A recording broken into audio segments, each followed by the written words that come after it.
A young woman's face appeared on a video call one day last month. Her eye was injured. And, she said, her head and neck were also injured, after being hit by a baton. She's 21 years old and was too afraid to visit a hospital. Her injuries, after all, were the result of marching for women's rights on the streets of Iran. The young woman, whose name was not disclosed to protect her anonymity, is one of thousands of Iranian protesters who have taken to the streets since the death of Mahsa Amini at the hands of the theocratic nation's morality police. Fearing a hospital would report her to the authorities, the young woman with the eye, head and neck injuries saw her doctors virtually.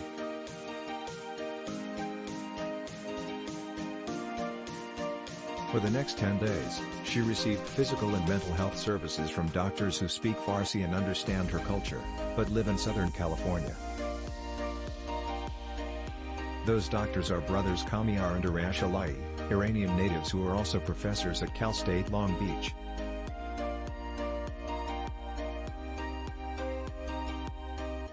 The brothers have responded to the protests in their homeland, about 700 miles from Southern California, by offering virtual medical assistance to those fighting for greater freedoms.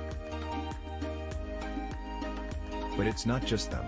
The Alaei brothers have created a coalition of medical professionals called the Medical Alliance for Health Services Abroad, or MASA, in honor of Mahsa Amini. The coalition has more than 120 active members, offering free telemedicine services at least 16 hours a day to help manage the time differences between Iran and other parts of the world.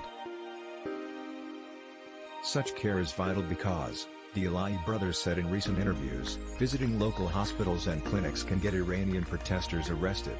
It's definitely crucial how we can help people inside Iran, said Kamiar Alaei, who is the chair of CSULB's Health Science Department, and I think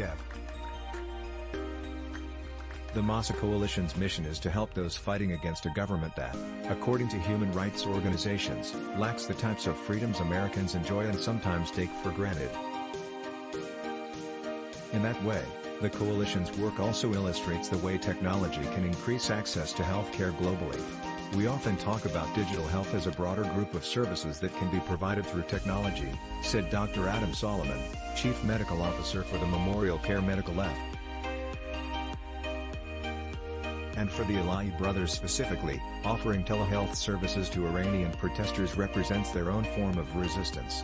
The Alaei brothers are expats, or, perhaps more accurately, exiles.